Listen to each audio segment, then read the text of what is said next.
Well, hello everybody.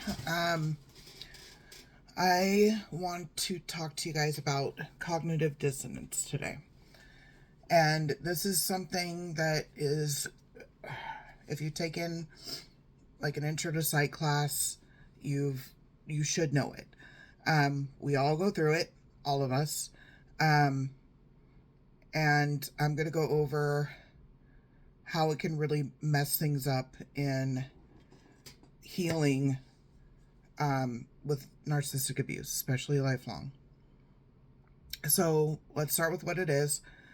Um, According to the Oxford Language Dictionary, cognitive dissonance is a state of having inconsistent thoughts, beliefs, or attitudes, especially as relating to behavioral decisions or attitude change. It's this.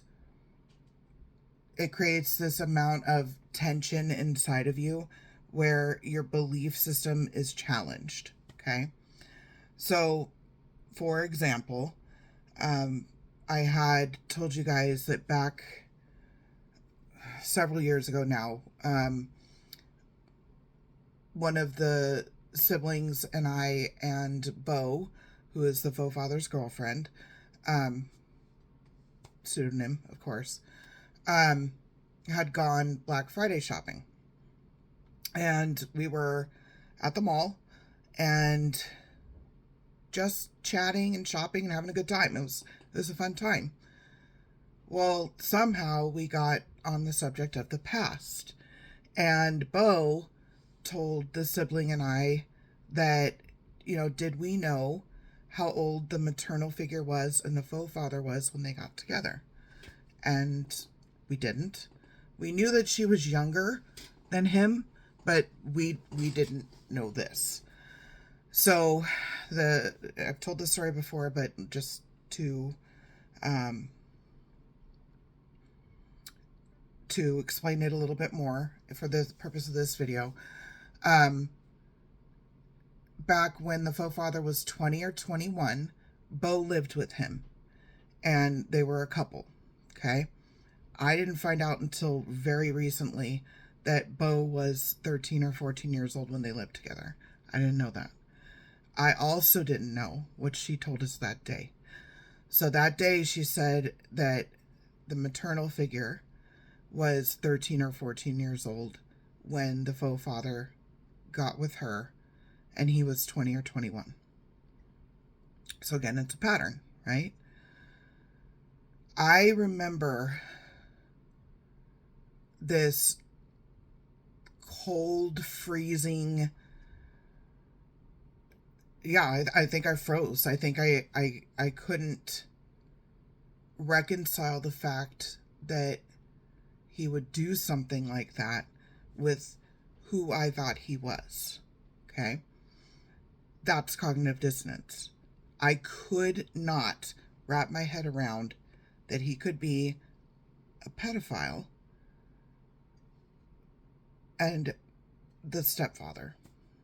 I couldn't do it. And I think the sibling that was with me, it was the same thing because Bo had gone into another store and the sibling and I had sat down and she had asked me, "Did you hear what she said?" And I said, "Yeah, I heard it." And I don't remember talking much more about it with the sibling. I was just, I couldn't reconcile it in my mind. So I put it out of my mind. And I think that that's what the sibling did as well. Um, it's too much.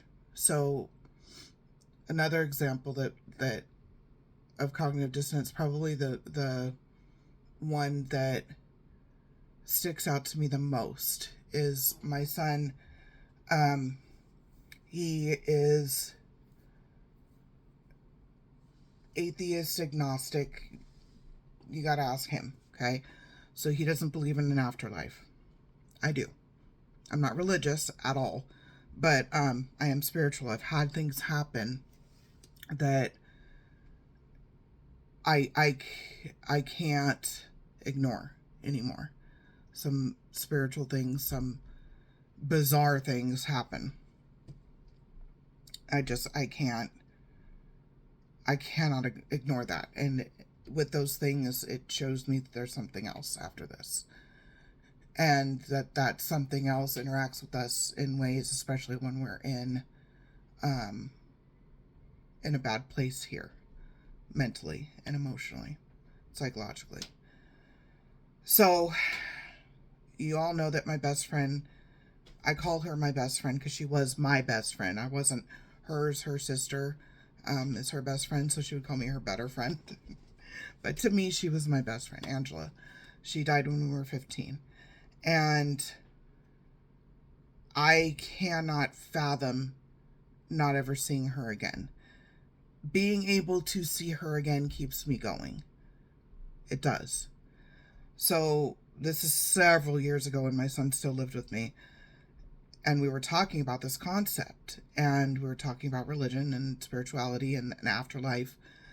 And he said, that most people can't get past cognitive dissonance. And he's right. He's right. He said, something along the lines of, I want you to try to think and imagine that you will never see her again. And I broke down. Like that thought absolutely killed me, and I couldn't handle it. I broke down for a moment. He was very comforting and went, oh my God, what did I do to her? Basically, I think I broke mom. And then I came back out of it and I'm like, no, you're wrong. That's cognitive dissonance. That I could not handle the thought that I would never see her again. And there's just nothing after this. Can't do it.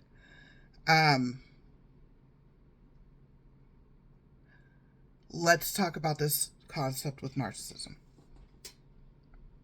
So I don't speak to any of the siblings. I don't speak to anybody in the family except one nephew and my son. So my family of origin, those are the only two that I speak to anymore. I have chosen family and they are amazing. They would be there at the drop of a hat. They have been. I mean, anything happens, they're there. And I've never had that except for my son and my nephew as well. But like with people that were outside of the family, not like this, but not like this. I love them so much, and I'm so grateful to have them in my life. When I started talking about this stuff, when I started writing about what happened to me, and I started sharing it, hearing about that messed up some of the siblings. One in particular, the one that was with me when they heard what Bo had to say about how the maternal figure was and the faux father.